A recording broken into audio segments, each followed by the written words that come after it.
మీరెప్పుడైనా chicken డొని biryani taste చేశారా? అదే టేస్ట్ వచ్చేలా రొయ్యలతో చేశానండి. చాలా బాగా కుదిరింది. ఈ రెసిపీ చూడాలి అనుకుంటే వీడియోలోకి వెళ్ళిపోవాలి. ముందుగా దీనికోసమని ఒక పేస్ట్‌ని ప్రిపేర్ చేసుకోవాలి. మిక్సీ జార్ తీసుకొని ఇందులోకి కొత్తిమీర వేసుకోవాలి. అలానే పుదీనా ఆకులు, 4, 5 పచ్చిమిరపకాయలు, అలానే కసూరి మేతి కొద్దిగా వేసుకోవాలి.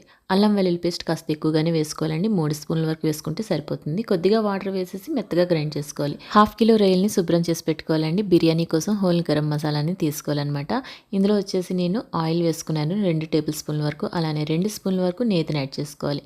ఆయిల్ కాస్త హీట్ ఎక్కాక హోల్ గరం మసాలా వేసుకోవాలండి. ఒక ఉల్లిపాయని సన్నగా తరిగి వేసుకోవాలి. ఒక చిన్న టమాటాని ముక్కలుగా కట్ చేసి వేసుకోవాలి. అలానే జీడిపప్పులు కూడా తీసుకొని చక్కగా ఫ్రై చేసుకోవాలి. ఇవన్నీ కూడా కాస్త ఫ్రై అయ్యాక శుభ్రం చేసి పెట్టుకున్న రొయ్యలను కూడా వేసేసి వాటర్ అంతా ఆవిరైన వరకు కలుపుతూ ఫ్రై చేసుకోవాలి. ఇందులోనే మనం ముందుగా గ్రైండ్ చేసి పెట్టుకున్న పేస్ట్ని కూడా వేసేసేయాలి. అందులోనే మనం 1/4 టీ స్పూన్ వరకు పసుపు, రుచికి సరిపడా సాల్ట్ కూడా యాడ్ చేసేసేయాలి. ఇవన్నీ వేసాక కలుపుతూ చక్కగా ఫ్రై చేసుకోవాలండి. కాస్త వాటరీగా ఉండేటప్పుడు ఇందులో మనం 2-3 స్పూన్ల వరకు కారం వేసుకోవాలి. లేదంటే మీరు తినే కారానికి తగ్గట్టు కారం యాడ్ చేసుకోండి. 1/2 టీ స్పూన్ వరకు వేయించిన జీలకర్ర పొడి, 1 స్పూన్ వరకు ధనియాల పొడి, 1 స్పూన్ వరకు బిర్యానీ మసాలా వేసేసి ఈ మసాలాలన్నీ కూడా 2 నిమిషాలు ఫ్రై చేసుకోవాలి. 1.5 గ్లాసు చిట్టుముత్తల రసని కడిగి చక్కగా ఇందులో యాడ్ చేసుకోవాలన్నమాట. ఒకసారి వాష్ చేసుకుంటే సరిపోతుంది. ఈ మసాలాలు అంతట్లో కూడా మనం చిట్టుముత్యాల రైస్ వేసుకొని ఒక 3-4 నిమిషాల పాటు ఫ్రై చేసుకోవాలి కలుపుతూ.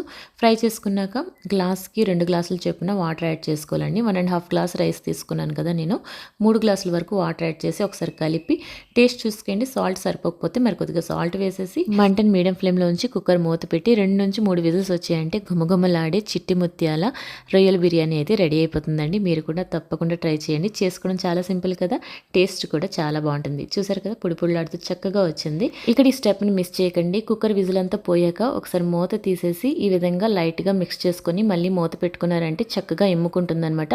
అప్పుడు ఇంకా పొడి పొడిలాడుతూ వస్తుంది. ఒక 10 మినిట్స్ అలానే విడిచిపెట్టేసారంటే తినడానికి చాలా బాగుంటుంది. మీరు కూడా ఈ విధంగా ఒకసారి ట్రై చేయండి, తప్పకుండా నచ్చుతుంది. మీకు నచ్చినట్టయితే మీ ఫీడ్బ్యాక్ని కామెంట్ ద్వారా నాతో షేర్ చేయండి. Thank you for watching. Bye.